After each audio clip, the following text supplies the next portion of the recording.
It is 5 a.m. and you're staring at a screen, scrolling through job listings that all feel like ghosts. Entry-level roles requiring 5 years of experience. Salaries that wouldn't cover a studio apartment in a city you actually want to live in. You've been told you're lazy, or entitled, or that you just need to work harder. But there's a quiet, heavy feeling in your chest that tells you something else is happening. Something bigger than you. The reality is that for Gen Z, the future hasn't just been delayed, it's been sold. In 2025, private equity was responsible for 54% of the largest bankruptcies. Think about that. More than half of the biggest economic failures weren't accidents. They were the result of a specific type of financial engineering. A system that has turned your life, your career, and your very home into a monthly subscription service you can never cancel. We're entering a generational recession fueled by a credit bubble double the size of the one that triggered the Great Recession in 2008. By 2030, institutional investors are on track to own 40% of single-family homes. We aren't just living through a tough cycle, we are living through the systematic gutting of the nation's future. And to understand how we got here, we have to look at the people who were once called barbarians at the gate. Back in the 1980s, the term private equity wasn't the polished corporate phrase it is today. They were called leverage buyout specialists. It was the era of junk bonds and Wall Street excess, where the goal wasn't to build something, but to take it apart. They found companies with actual value, businesses that employed your parents and grandparents and saw them as nothing more than carcasses to be picked clean. The mechanics of this are intentionally confusing, but it's actually quite simple. Imagine I want to buy a company for $100. Instead of using my own money, I put up $10. I borrow the other $90 from a bank. But here's the trick. I don't owe that $90.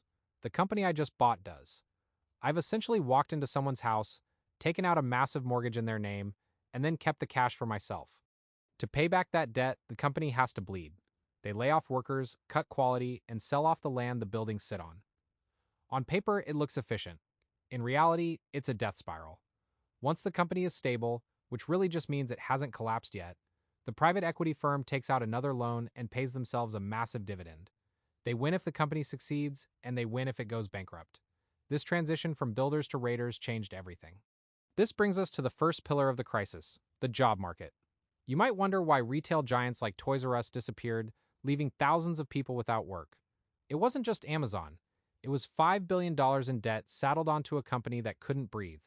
Between 2009 and 2019, over 1 million Americans lost their jobs because of these takeovers. For a generation like ours, these used to be the entry-level stepping stones. Now, they're just memories. Even the industries we're trying to bring back, like manufacturing, are being hollowed out. Private equity-backed firms accounted for roughly 60% of manufacturing bankruptcies recently. When these firms take over, wages drop by an average of 18%. They aren't investing in innovation, they're investing in extraction.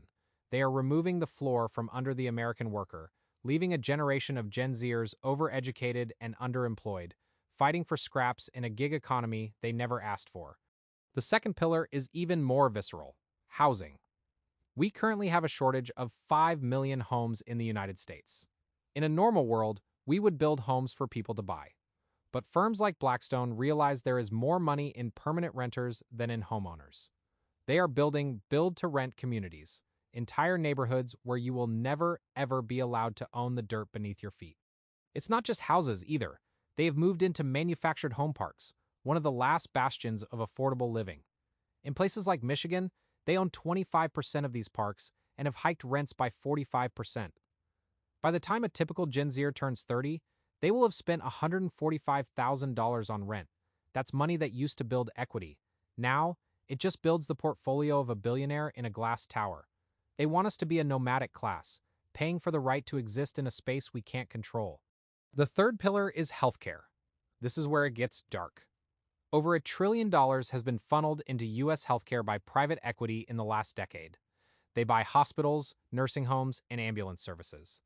And when they do, the goal shifts from patient care to cost minimization. Researchers have actually linked private equity ownership of hospitals to a 13.4% increase in emergency department deaths. When you treat a doctor or a nurse as a cost to be minimized, people die. Staffing is cut, infections rise by 38%, and patients are left with astronomical bills. 25% of our generation is already skipping medical treatment because it's too expensive. We are being told to choose between our health and our rent, while the firms owning the hospitals are the same ones owning the apartments. It is a closed loop of extraction. The fourth pillar is our food supply. You've probably noticed grocery prices climbing, but it's not just inflation. Private equity is implementing leverage buyouts on struggling family farms. They strip the assets and sell the remains to dominant meat packers who already control 85% of the market. This consolidation drives prices up and forces 99% of farmed animals into factory conditions that most of us find repulsive. By the time the food reaches your table, it has been optimized for the balance sheet, not for nutrition or ethics. They are squeezing every last cent out of the basic necessities of life. Whether it's the burger you eat or the medicine you take, you are paying a premium to a middleman who adds no value, only debt. It's a systemic rot that reaches from the soil to the supermarket shelf. The fifth pillar is the shadow bank, private credit.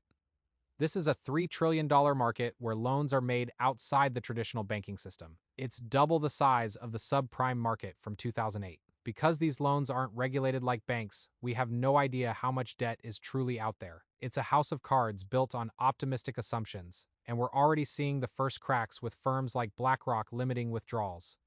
This is the most dangerous pillar because it's invisible. It's the engine room of the entire private equity machine. If it fails, it won't be the billionaires who suffer, it will be the taxpayers who are asked to bail them out. Again. We are being set up to pay for the funeral of an economy that was murdered for profit, and yet, through all this, we are expected to stay quiet and keep clicking subscribe. Let's look at what this actually looks like for a real person. I recently heard a story about a woman living in a manufactured home. She'd worked her whole life, saved every penny. Then, a private equity firm bought her park. Her rent went up $200 a month instantly. When someone asked her what her plan was, she didn't talk about moving or fighting back. She just said, "I hope to not wake up tomorrow." That is the human cost. It's not a statistic on a spreadsheet. It's the total liquidation of dignity. We see pension funds, $15 or $20 million, wiped out down to $3,000 because the companies they invested in were gutted by leverage buyouts.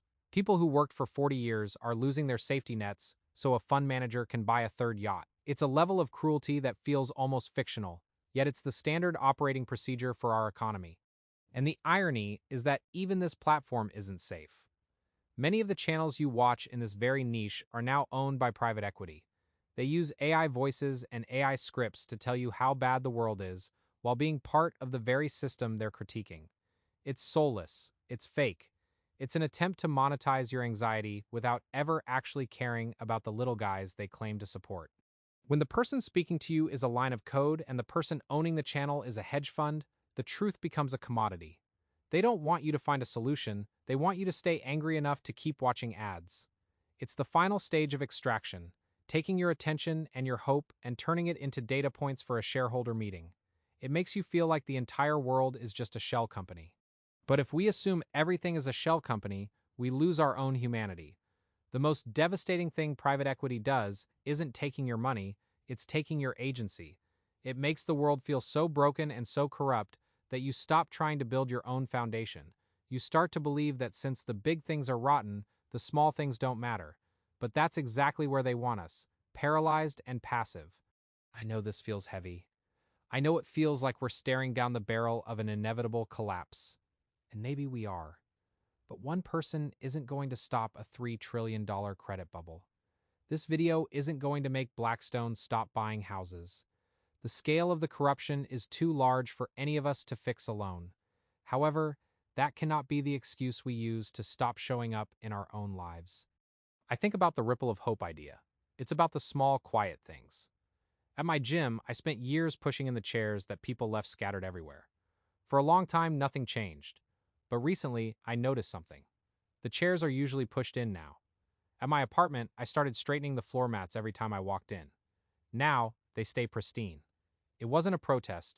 It was just a refusal to let the environment become as messy as the economy. Private equity didn't leave those chairs out. Corruption didn't throw that trash on the ground. We did. If we can't even have the discipline to take care of our immediate surroundings, how can we ever expect to lead a movement against the barbarians at the gate? We have to start by reclaiming the spaces we actually inhabit. We have to be the helpers that Mr. Rogers talked about, finding inspiration in the small acts of care that corporate greed can't touch. We might see an economic collapse.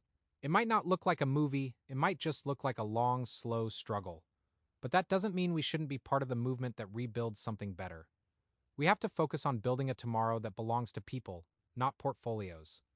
If this video provided some value to you, if it helped you see the patterns behind the chaos, then maybe that's a small start. I'm going to keep pushing for our generation, trying to find the truth in a world that's been sold off for parts. If you want to be part of that, I'd appreciate you sticking around. Support the channel if you can, but more importantly, support the people in your own life. Pick up the trash, push in the chair, don't let them take your spirit along with your rent. Thank you for your time. Until next time, bye-bye.